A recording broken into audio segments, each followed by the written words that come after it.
सो कल हमारी वीजा की अपॉइंटमेंट है। सारी रेडी हो गई है सब कुछ। क्या मैं अपना पासपोर्ट देख सकती हूँ? आप देख सकती हो। क्या आपने अपना पासपोर्ट कभी नहीं देखा? मेरे पासपोर्ट में कवर था, वो निकाल दिया इनने? हाँ शायद निकाल दिया। कैसे कैसे लोग रहते हैं यार यहाँ पर। सो अब अंकुर सारे डॉक्यूमेंट्स रेडी कर रहा है। जो भी वीज़ा की रिक्वायरमेंट होती है उसके लिए काफ़ी सारे डॉक्यूमेंट्स चाहिए होते हैं। आपको बैंक स्टेटमेंट चाहिए होती है, आपको ITR चाहिए होती है, और अगर आप स्टूडेंट हो तो आपको स्कूल से एक NOC भी चाहिए होती है कि स्कूल को कोई ऑब्जेक्शन नहीं है कि आप कंट्री से बाहर जा रही हो। ऐसा क्यों? पता नहीं क्यों। और वैसे भी आप समर वेकेशंस में जा रही हो लेकिन फिर भी चाहिए होती है। मैं कितनी गंदी लग रही हूँ इस फोटो में, रुक जाओ। ऐसे नहीं, पासपोर्ट नहीं दिखाते हैं अनंत्या। मैं सब छुपा देती हूँ। नहीं, फिर भी नहीं दिखाना है। मैं इतनी गंदी लग रही हूँ ना इसमें। मम्मा आपने मेरे को, जब मैं इटली गई थी आपने एक ही पासपोर्ट भेजा था, 2-3? आई थिंक हाँ, दोनों भेजे होंगे। एक जब भी आपको पासपोर्ट, अगर आपकी 2 पासपोर्ट हैं, क्योंकि हर 10 इयर्स पे रिन्यू होते हैं, और अनंत जो किड्स होते हैं उनके हर 5 इयर्स पे रिन्यू होते हैं। तो अगर आपका पासपोर्ट, अगर आपके पास 2 हैं या 3 है, तो आपको हमेशा ले जाने पड़ता है। और इट्स बीन ऑलमोस्ट 1 ईयर हो गया कि अनंत्या इटली जो गई थी एक्सचेंज प्रोग्राम के लिए, and again she is missing. It's so satisfying to look at your passport stamps, huh? The next day. Hi guys, we're at the admissions office and As I told you yesterday कि हम visa के लिए जा रहे हैं, तो हम सुबह से यहाँ पे आके बैठ गए हैं। and मेरा ये हाथ देखो, मेरे पूरा लिप, मेरा डियोर का लिप टूट गया। और टूट गया। हुआ क्या था कि जब हमने वीज़ा के लिए अप्लाई किया था, तो अगर आप मल्टीपल कंट्रीज में, हुआ क्या था, अगर आपने वीज़ा के लिए अप्लाई करते हैं तो मल्टीपल कंट्रीज में हम जा रहे हैं, तो जिस कंट्री में आप सबसे ज़्यादा नाइट रुकते हैं उस कंट्री से आपको वीज़ा अप्लाई करना होता है VFS में आके। लेकिन हम वहाँ साइट में लिखा था नंबर ऑफ डेज जहाँ रह रहे हो, but they calculate number of nights. ये हमें आज आके पता चला। फिर हमने फिर से उसको रीड किया, दिखना जाएगा हम लोग। हाँ, और फिर हम फिर से घर गए। गलती से मैंने पॉज कर दिया। कहाँ से शुरू करूँ? फिर हम घर गए और फिर से हम आए हैं, तो ऑलमोस्ट, बट यहाँ पे जब हम आते हैं तो प्रोसेस काफ़ी स्मूथ है।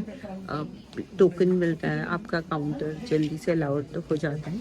और फिर प्रोसेस, क्योंकि हमारी 3 एप्लीकेशन प्रोसेस हो रही है, तो हम बस एक बंदा एप्लीकेशन प्रोसेस कराता है। हमारे केस में अंकुर करा रहा है, और मैं और अनंत्या ये कंफर्टेबल चेयर्स पे बैठे हैं। सो फाइनली अब हमने एप्लीकेशन तो दे दी है, फिंगर क्रॉस कि सब सही हो जाए, भगवान तेरा भला करे। और पहले हम आए थे तो हमने इस बार ही ज्यादा किसी को बताया नहीं है। ये बातें बताई नहीं जाती, नजर लग जाती है। और हमें लग रहा था, लोग कहते हैं कि जिंक्स हो जाएगा, आप लोग मत बताया करो इतना, लेकिन हम मानते नहीं थे। लेकिन फिर भी हमने मान ली लोगों की बात। बहुत बढ़िया। और फिर जब हम आए थे, हमारी 1-2 काम स्टूपिड रीजन की वजह से रुक गए, या हमें पता होते हुए भी टेबल पॉलिसी की वजह से नहीं माना गया। और उसमें गलती मेरी थी, सारी गलती नहीं थी या जो भी थी। और हमें काफी बारी खुद से ही अप्लाई किया, तो ऐसा नहीं है हमें पता नहीं था, हमने सब प्रिकॉशंस ली, लेकिन हो गया वो। फिर हमें लगा it was bound to happen. तो हमें लगा कि भैया लोगों को बता दो, जिसकी नज़र लगनी होगी लग जाएगी, और फिर काम हमारा हो ही जाएगा। तो अगर आप वीज़ा के लिए अप्लाई कर रहे हैं खुद से, तो हमारे जो ऑलमोस्ट पैसे लगे वो 8100 लगे हैं। नहीं, उसके अलावा VFS चार्जेस 2000 अलग से हैं, तो 10,000, ऑलमोस्ट 10,000 रुपीज के आसपास लगते हैं। Shit man. अलग अलग कंट्री का है, कोई 10 to 11 अलग अलग कंट्री। तो सस्ती कंट्री में ज़्यादा रुक जाते हैं हम।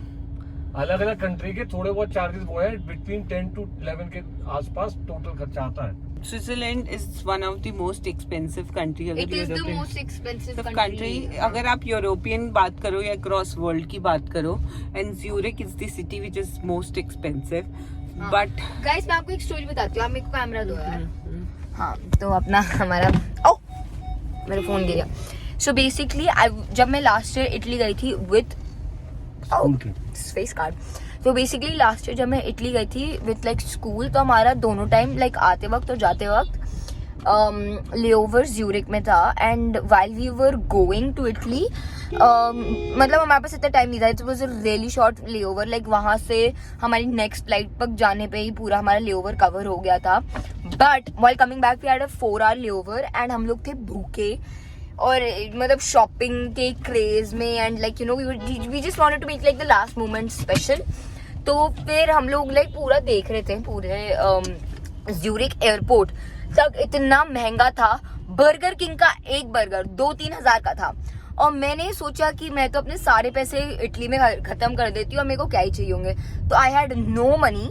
ठीक है, मेरे पास सिर्फ चिल्लर थे. और नहीं, आपके पास एक 50 यूरो भी था वो, लेकिन मैंने अपने सूटकेस में रख रखा था जो मैंने चेक इन कर दिया था क्योंकि मेरे को नहीं लगा था यूज होगा. एंड मेरे पास क्रेडिट कार्ड था अगर मेरे को कहीं भी जरूरत होगी.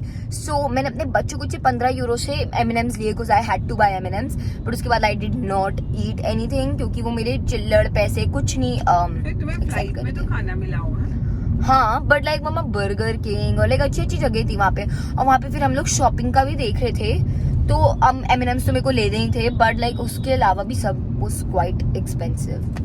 क्या बात कर रहे हैं? इन मोस्ट एक्सपेंसिव सिटी वाला चैलेंज करेंगे ना ज़रूर. Yeah we will do that. So wait that video. We will try to like post really good content from हमारी trip. And the thing is that हम स्विट्जरलैंड पहले गए हुए हैं बट इस बार हमने इसीलिए चूज किया क्योंकि अनंत्या, क्योंकि लोगों को मेरी चॉइस चूज नहीं करनी है. नहीं, क्योंकि अनंत्या वहाँ पे जो स्विस पास है ना वो अबव 16 हो जाते हो तो तुम्हारे लगते हैं, which is another 30-40,000 for 6-7-8 days के लिए. So Anantya will not turn 16 before that. तो हमने कहा एक बार ही जाके जरा आप लड़की को फ्री में स्विट्जरलैंड ट्रैवल करा दें. हाँ, but the thing is कि मेरे को तो like I want to go to south of France and तो Italy फिर and इसकी this side. टिकट लेनी पड़ेगी या वो फ्री होगी? कुछ नहीं, टिकट issue होगी. मतलब पेरेंट्स के साथ 16 और 16 से नीचे वाले बच्चों की फ्री है. मतलब 16 से नीचे वाले बच्चों के लिए. तो मेरे पास like I'll have a good, हमसे कि ये 16 है नहीं है ना. पासपोर्ट देख लेंगे. हाँ.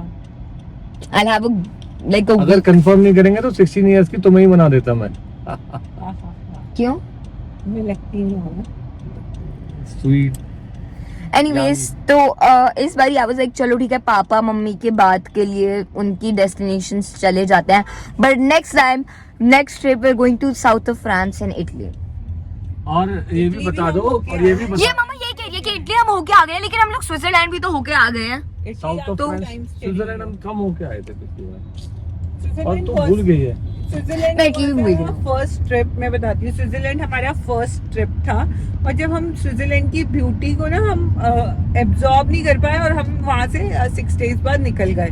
तो अब हमें लग रहा है कि अब थोड़ा मेच्योर हो गए, ट्रैवलर्स टाइप हो गए, तो हमें उस चीज को और अच्छे से एक्सप्लोर करना चाहिए. Correct. But I am excited. Like मेरे को आई एम नॉट सैड कि हम यहाँ जा रहे हैं, but yes I would want to go to Italy and south of France next time. And Switzerland is my dream destination. So yeah, अब हम नानी को पिक करने जा रहे हैं, तो तब देखते हैं अब हमारा नेक्स्ट प्लान्स क्या होने वाले हैं.